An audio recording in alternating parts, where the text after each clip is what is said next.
ചോറിട്ടെ. ഓ ചേട്ടാ കുറച്ച് ചോറിട്ടെ. വേണ്ട. ലേശം മോരൊഴിച്ച് കഴിക്കാനായിട്ട്. വേണ്ടെന്ന്. ഇത്തിരി തൈര് ഒഴിച്ചു. തന്നോടല്ലേ പറഞ്ഞു വേണ്ടെന്ന്. എവിടുന്ന് വന്നുണ്ട് ഈ പന്നി? അല്ലേ കുറച്ച് ചോറിട്, തൈര് കൂട്ടി കഴിക്കാം. എടോ തന്നോട് ഞാൻ 16 പ്രാവശ്യം ചോറിട്ടെന്ന് ചോദിച്ചതല്ലേ? ചോറൊന്നും തന്നെയല്ലേ ഞാൻ പറഞ്ഞത്? അക്ഷരം മാറിയൊന്നുമില്ലല്ലോ. എനിക്ക് എപ്പോഴും ഇങ്ങനെ കുമ്പിടാൻ പറ്റില്ല. പഴയ ജിംനാസിയാ. താൻ എന്താ വേഷം കെട്ടെടുക്ക?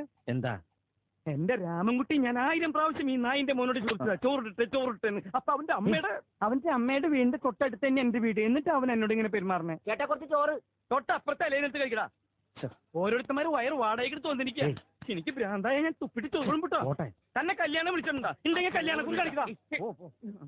വേണോ ചോദിച്ചാ വേണ്ടാന്ന് പറയാ. ഇവനാര് 3 മാസം ചോറ്? എനിക്കിനി ചോറ് വേണ്ട. അതെന്താണ് നിനക്ക് ചോറ് വേണ്ടാത്ത? മര്യാദക്ക് നീ ചോറ് തിന്നിട്ട് കല്യാണക്കുറി കാണിച്ചിട്ട് ഞാൻ വിട്ടുള്ള പന്നി. ഉള്ളതുപോലെ ഗൗരിക്ക് മുന്നേ ഇഷ്ട.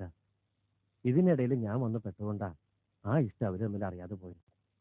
ഇതിപ്പോ അറിയാവുന്നത് എനിക്ക് മാത്രമാ. ആ സ്ഥിതിക്ക് ഞാൻ അവളോട് ആ സത്യം പറയുന്നില്ല. എന്റെ ശരി. ഇതൊക്കെ കേട്ടിട്ട് എന്റെ മസിൽസ് വെട്ടി കയറിയിട്ട് വയ്യ. നീ പറയുന്നത് ശുദ്ധ മണ്ടത്തരാ. ഞാൻ പറയുന്നതിനേക്കാളും വലിയ മണ്ടത്തരം.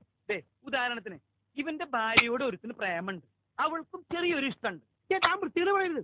പൊന്നെ ഉദാഹരണല്ലേ പറയണേ എന്ന് വെച്ച് ഇവന്റെ ഭാര്യയെ അവന് കെട്ടിച്ചു കൊടുക്കോ? അങ്ങനെ കെട്ടിച്ചു കൊടുത്ത ഈ പന്നിനെ ഞാൻ വെറുതെ